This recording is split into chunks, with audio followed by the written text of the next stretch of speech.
గొర్రె కసాయివాడిని నమ్ముతుందో లేదో తెలియదు కానీ మనిషి మాత్రం మాయి మాటలు చెప్పేవాడినే నమ్ముతాడు. మనశ్శాంతి లేని జీవితం మరణం కంటే ఎక్కువ బాధనిస్తుంది. మరణం వస్తే ఒక్కసారే చనిపోతాం, కానీ మనసులో ఉన్న బాధ మాత్రం ప్రతి క్షణం చంపుతుంది.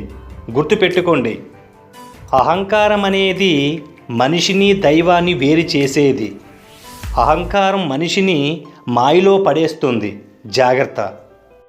ఆడపిల్ల వేడుస్తూ ఇంటికి వస్తే మేము ఉన్నాము అని ధైర్యం ఇవ్వండి. అన్నీ బాగుంటే సంసారం వదులుకొని రాదు. పరువు కోసమో పక్కింటి వాళ్ళ మాటల కోసమో మన ఇంటి ఆడపిల్ల జీవితాన్ని పణంగా పెట్టకండి. పోయేది మన బిడ్డ జీవితం. నా అన్నలు ఉన్నారనే ధైర్యంతో పుట్టింటికి వస్తుంది. ఆడపిల్లరా, అర్థం చేసుకోండి. మనం బాగుపడితే మొదటి ఓర్వలేని వారు, మనం కష్టాల్లో ఉంటే మొదట సంతోషపడేవారు మన రక్త సంబంధికులే. మన రక్త సంబంధికులే వినడానికి కటువుగా ఉన్న ఇదే నిజం.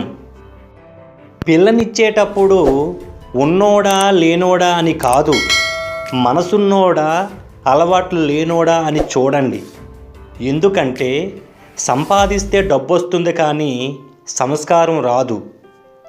బానిసత్వానికి అలవాటు పడితే మన బలాన్ని కూడా మర్చిపోతాము. గుర్తుపెట్టుకోండి మిత్రమా, పరమశివుడంతటి వాడే తన భార్యకు సగభాగం ఇచ్చాడు. కృష్ణుడంతటి వాడే తన భార్య కాళ్ళు పట్టుకున్నాడు. మనం మనుషులం. కనీసం భార్య కంట్లో కన్నీరు రాకుండా ప్రేమగా కూడా చూసుకోలేమా?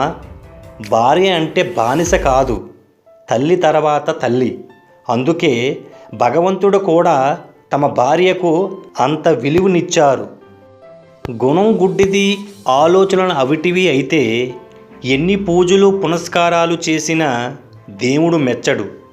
గుర్తుపెట్టుకోండి మిత్రమా, దాంపత్యం అంటే ఒక మంచి భర్త భార్య కన్నీరు తుడుస్తాడో ఏమో కానీ అర్థం చేసుకునే భర్త ఆ కన్నీటికి కారణాలు తెలుసుకొని మళ్ళీ తన భార్య కళ్ళల్లో కన్నీరు రాకుండా చూసుకుంటాడు.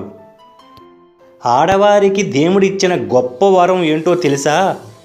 లోపల చచ్చిపోయేంత బాధ ఉన్నా పైకి మాత్రం నవ్విస్తూ ఉండడమే.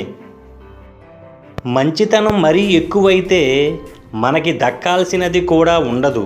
పైగా నీ మీద పెత్తానంతో, నీ సహాయంతో వాళ్ళే లాభపడతారు.